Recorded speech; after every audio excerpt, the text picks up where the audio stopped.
I love me some Isaac Okoro, but I'm fully aware that he's probably going to get traded, not because they want to, but it's just kind of where we're at the situation with how he's developed. Nothing against him. I think Okoro is a fantastic player.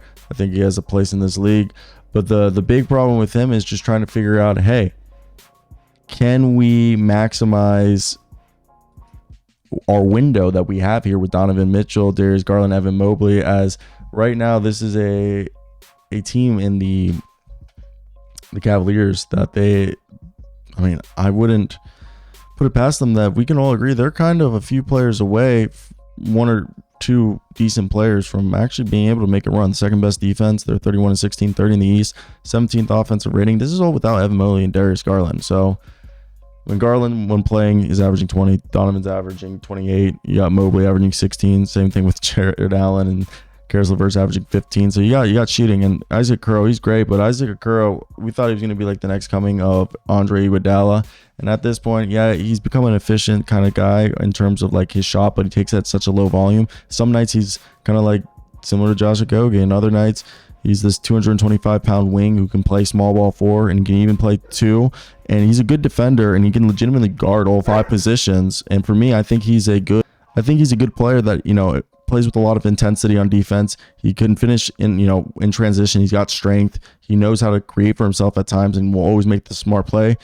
His jump shot mechanics, have gone better, and he has some burst, and like he's not like super athletic, but like he can make some plays. It's just like he's not a scorer.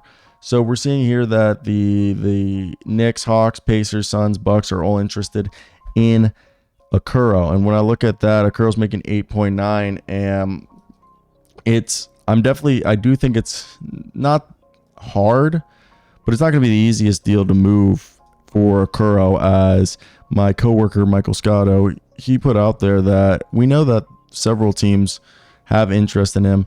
He has an $11.8 million qualifying offer this offseason, and supposedly one general manager thinks Okoro's going to get $14 million a year, which would be more than the non-taxpayer mid-level exception, thanks to the fact that he has an improved three-point shot, even though albeit at a low volume, and he's been playing at an all defensive level. Now, he's a guy that we know, like I said, the Knicks, Bucks, Pacers are all guys that have interest in him.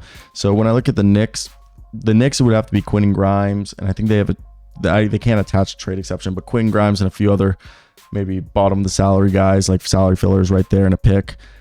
The Hawks, your assumption is it's a Sadiq Bey or Patty Mills that would get that deal. Pacers, you would assume Jalen Smith, Stick Smith, and maybe Jordan Nwora in that deal. Phoenix, it's Naz Little, you're thinking.